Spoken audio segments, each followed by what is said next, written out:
Is it that some people are more successful than others? Why is it that some people earn more money, they have better jobs, they get promoted more rapidly, they live longer, they have better health, they have happier relationships? And yet the great mass of men and women, by their own admission, live lives of quiet desperation. Well, I studied this over and over again. I traveled in over 80 countries on 7 continents.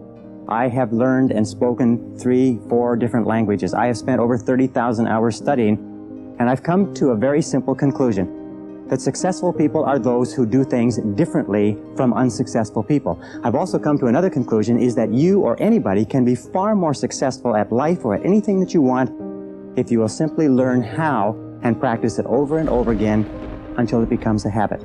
Now, no matter what field you're in, no matter what field of endeavor, no matter what work, no matter what activity, there is one thing that all successful people have in common, is that they are good time managers.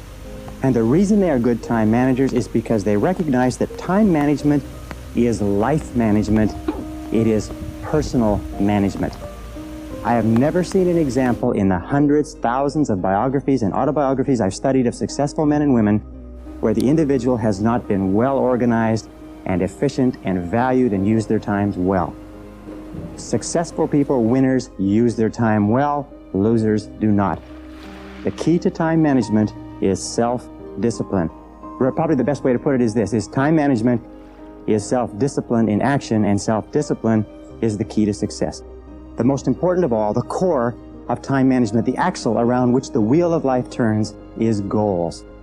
What are your goals? What is it that you want to be or to have or to do? What is it that you want to accomplish in the next 1, 2, 3, 4, 5 years? The top 3% in every field have goals. The balance of the population have either very vague goals or no goals at all. So the question you have to ask yourself is, who am I? Where am I going? What do I want to accomplish? And there are 3 major areas of goals that you have to think about. The first is your personal and your family goals. These are the reasons why you're alive. What do you want to accomplish for yourself and for your family?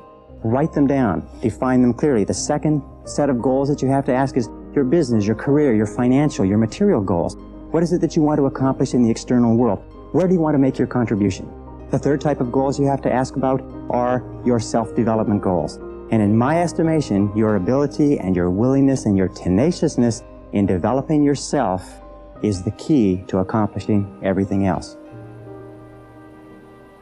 You run the day or it runs you. It's not that difficult to get something started, and you run it for a while, and after a while it starts running you. That's part of the challenge. The time you've already committed to labor is enough time. If you're working already 8, 10 hours a day, that's about it. You just can't work much more than that. Bursts at a time, you can work 12, 14, 16, right?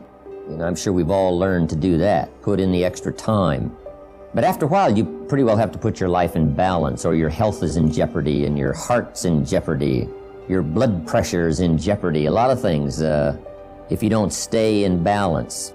So you don't have to put any more hours, probably. All you have to do is just make better use of the hours. A cliche we've all heard. It's not the hours you put in, it's what you put in the hours that counts. Now also you need a written set of goals, time management essential, and a constant review of your goals, because that's how you determine how to use your time.